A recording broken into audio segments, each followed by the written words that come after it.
রাষ্ট্র শিক্ষকদের কিভাবে দেখে, বেতন নাকি মর্যাদার লড়াই?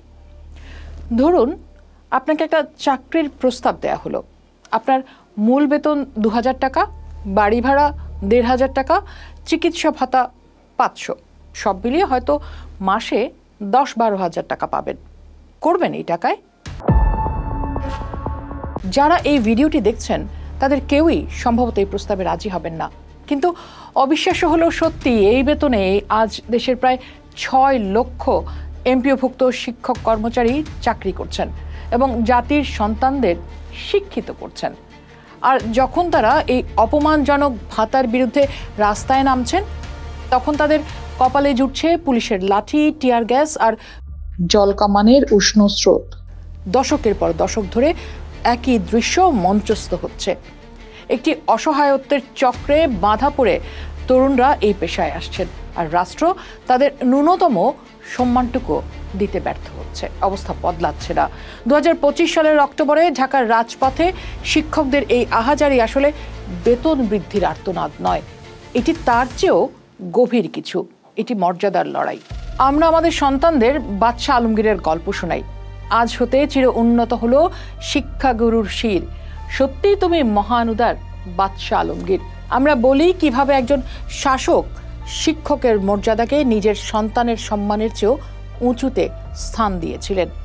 আমরা অভিভাবক হিসেবে এই গল্প পড়াই, কিন্তু রাষ্ট্র হিসেবে এর শিক্ষা মানি না।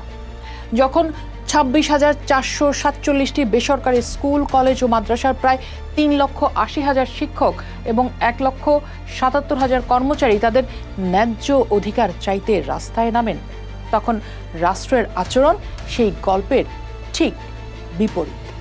পুলিশের লাঠিচার্জে আহত শিক্ষক আর জলকামানে ভেজা তাদের ব্যানারগুলোই বলে দেয় এই রাষ্ট্র শিক্ষকদের ঠিক কেমন চোখে দেখে। এই দৃশ্য আমাদের মনে করিয়ে দেয় অতীতের সেই সব দিনের কথা, যখন শিক্ষা ব্যবস্থাকে বাণিজ্যিকরণের বিরুদ্ধে রুখে দাঁড়িয়েছিলেন এই দেশের ছাত্র শিক্ষক। ১৯৬২ সালে আইয়ুব খানের শরীফ কমিশন রিপোর্টের বিরুদ্ধে যে আন্দোলন দানা বেঁধেছিল, তার মূলে ছিল শিক্ষাকে পণ্যে পরিণত করার প্রচেষ্টা। আজ শিক্ষকদের বেতনের এই বৈষম্য সেই বাণিজ্যিকীকরণেরই ভিন্ন রূপ। এই আন্দোলনের ডামাডোলের মধ্যেই জাতি তার এক বিবেককে হারিয়েছে। অধ্যাপক সৈয়দ মঞ্জুরুল ইসলাম মৃত্যুর কিছুদিন আগেই এক অনুষ্ঠানে তিনি যেন আজকের এই পরিস্থিতির কথাই বলে গিয়েছিলেন।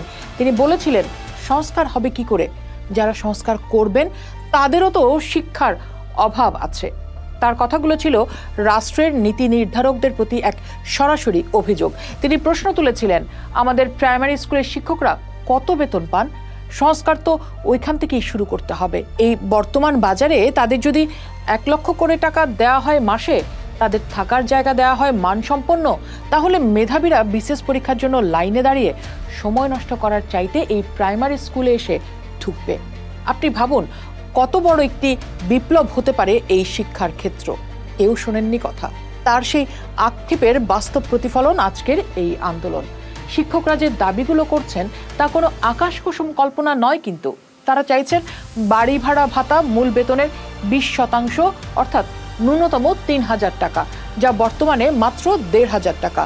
তারা চাইছেন চিকিৎসা ভাতা হোক ১৫০০ টাকা, যা বর্তমানে রয়েছে মাত্র ৫০০ টাকা, আর কর্মচারীদের উৎসব ভাতা ২৫% থেকে বাড়িয়ে ৭৫% করা হোক। এই দাবিগুলো যখন সরকারি স্কেলের সাথে মেলানো হয়, তখন বৈষম্যের চিত্রটি আরও ভয়াবহ হয়ে ওঠে।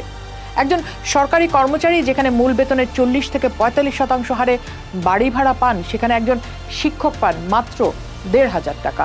তা তিনি প্রতিষ্ঠানের অধ্যক্ষই হন বা চতুর্থ শ্রেণীর কর্মচারী হন। এই সামান্য দাবি পূরণে সরকারের আনুমানিক অতিরিক্ত ব্যয় হবে ১৩০০ থেকে ৩৬০০ কোটি টাকা।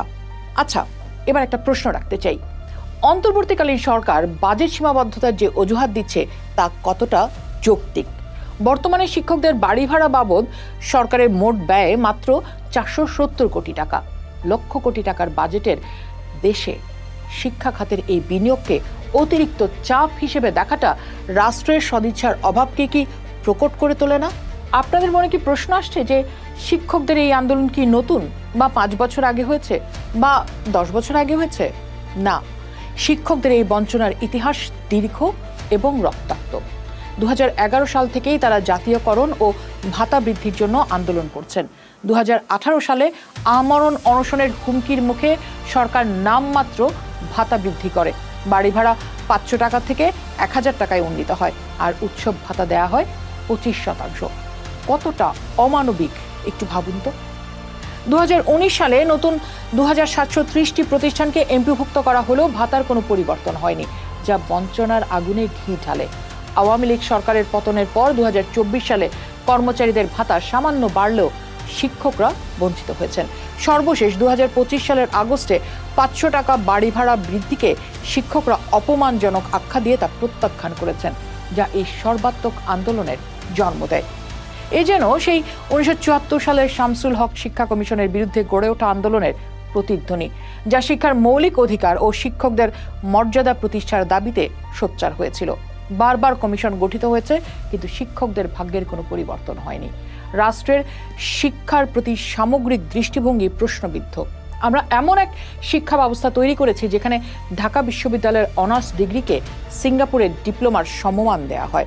এর কারণ আমরা দেখতে চাইনি শিক্ষার ভিত্তি এখানে নড়বড়ে। হামিদুর রহমান কমিশন থেকে শুরু করে কুদরতি খোদা কমিশন, প্রতিটি শিক্ষানীতি কোনো না কোনো মহলের প্রতিবাদের মুখে পড়েছে বা বাস্তবায়নে ব্যর্থ হয়েছে।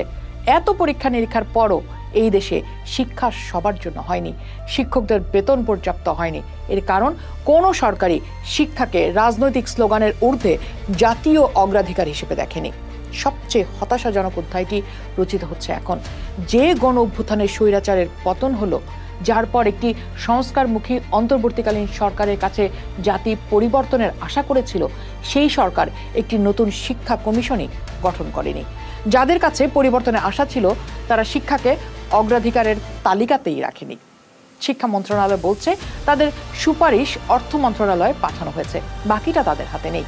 এই দায়িত্ব এড়ানোর খেলায় পিষ্ট হচ্ছে দেশের শিক্ষা ব্যবস্থা, আর তার মাসুল দিচ্ছে লক্ষ লক্ষ শিক্ষার্থী, যাদের ক্লাস পরীক্ষা আজ বন্ধ। ঢাকা বিশ্ববিদ্যালয়ের শিক্ষার্থীরা শিক্ষকদের সমর্থনে রাস্তায় নামছে, বিভিন্ন রাজনৈতিক দল নিন্দা জানাচ্ছে, কিন্তু যাদের সিদ্ধান্ত নেয়ার কথা তারা নীরব। আবারও সৈয়দ মঞ্জুরুল ইসলামের প্রসঙ্গে ফিরে আসি। তিনি বলেছিলেন, বিশ্ববিদ্যালয়ের শিক্ষকদের দাবিগুলো মিটে যায়, কিন্তু প্রাথমিক বা মাধ্যমিক স্তরের শিক্ষকদের কথা কেউ শোনে না। অথচ শিক্ষার ভিত্তিটা তো তারাই করে দেন। শিক্ষকরা শহীদ মিনারে অবস্থান করছেন, দিয়েছেন সচিবালয় অভিমুখে পদযাত্রার ঘোষণা, শাহবাগ অবরোধের হুমকিও দিয়েছেন। তাদের আন্দোলন এখন 3 দফা থেকে 1 দফা জাতীয়করণের দিকে মোড় নেয়ার পথে। সরকার হয়তো আবারও কোনো ছোটখাটো আশ্বাস দিয়ে বা 500 কিংবা 1000 টাকা ভাতা বাড়িয়ে তাদের শ্রেণীকক্ষে ফেরত পাঠাতে পারবে, কিন্তু তাতে কি মূল সমস্যার সমাধান হবে? যে রাষ্ট্র তার জ্ঞান বিতরণের কারিগরদের মর্যাদা দিতে জানে না, সে কি একটি শিক্ষিত ও উন্নত জাতি গঠনের স্বপ্ন দেখতে পারে? প্রশ্নগুলো আপনাদের কাছেই থাকলো। পোস্ট দেখুন, ভাবুন, করুন, পোস্টের সাথেই থাকুন।